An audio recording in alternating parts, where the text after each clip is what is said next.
The next anchor that we want to teach you is the quad. And the quad has definitely become a very popular anchor in recent years. I don't know the exact origin history of the quad, but I was first introduced to it 10 years ago. 10 years ago, it felt like it was a pretty new thing. The guides that were showing it to me were definitely like, hey, check this thing out. Like, I just learned about this. But now today, you see it more and more. It's getting taught a lot, and there's a lot of advantages to it. And so there's a good reason why it's become popular.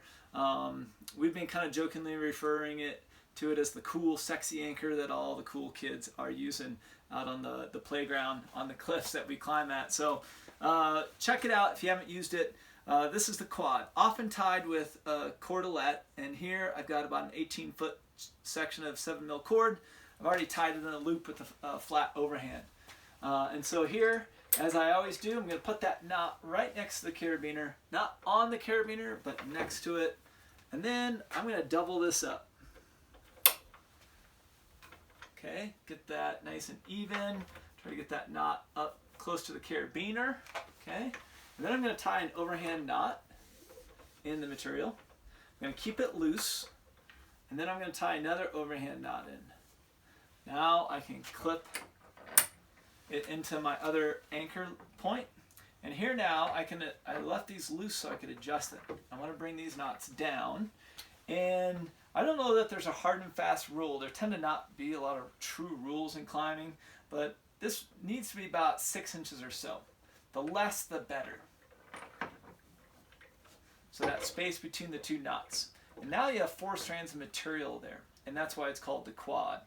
And now the rule with these 4 strands is I can clip 2 of those strands or 3 of those strands, but not 1 or 4. So you can clip 2 or 3, but not 1 or 4. You wouldn't clip 1 because it just doesn't make any sense to just clip 1 and have these other 3 strands doing nothing. And you wouldn't want to clip 4 because should something happen to this leg of the anchor, then you're just going to come right off the anchor, and it's gonna fail. So you can clip 2 or 3. You can also clip 2 and then clip the other 2. And this is the way that's preferred by many if you're going to use this for like a top rope anchor, like on a slingshot top rope anchor, where you're going to clip your 2 carabiners in there opposite and opposed. And so now, a great advantage of this is it does do a very admirable job of distributing the load as a climber or the load moves. We know in actuality there's a lot of friction in here, so it doesn't do a perfect job of distributing the load, but it does a pretty admirable job. It's got a lot of redundancy. I mean, I've clipped into 4 pieces of material here. There's 2 pieces of material up here on this anchor leg and 2 pieces here on this anchor leg. So if I was worried about a sharp edge here, I've got a lot of redundancy. There's very minimal extension, right? So if one anchor point fails for some reason, there's very little extension there. My angles are still small, okay? And of course, we're always considering, do I have solid anchor points? And like I said, for climbing self-rescue, we're really focused on using bolts. And it's very efficient, you know, like you can tie this very quickly. You can do a lot of things with it. I see people using this a lot, and I do this as well, where people will have this pre-tied on the ground, clip it to their harness. Maybe they're doing a sport climb, and it's a little bulky compared to some other anchors we could use, but it's very efficient. You can get up there, clip into an anchor, adjust your knots if you need to, and you've got a great anchor built up for a top rope belay. It's also pretty quick to adjust as well, so if you've got one anchor point that's offset a little bit, you can pretty quickly adjust these knots.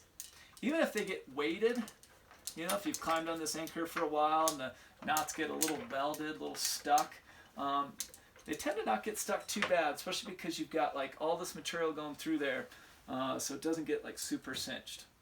So those are some pros and cons of the quad. You can also tie it with a sling. Sometimes you can actually get it done with a double length sling, but it's probably best to use a longer sling than that. Like this is a quad length sling. And so same kind of thing here. I'm gonna put that bar tack next to the carabiner, double up the material, put an overhand knot in one end, keep it loose, tie another overhand knot in on the other end, and clip in. I can adjust my knots here. Need to bring this one down. Okay, and there I've got my quad. It's also a great anchor because it gives us a lot of versatility. As we know, we can clip 2 or 3 or 2 and 2. And so one, in a self-rescue scenario, I have 2 places to work from, right? So I could be clipped into one, maybe where myself is clipped in, and then clipped into the other, where I'm doing some work, like maybe assisting a climber or belaying. I can belay from these strands while I'm clipped into this strand.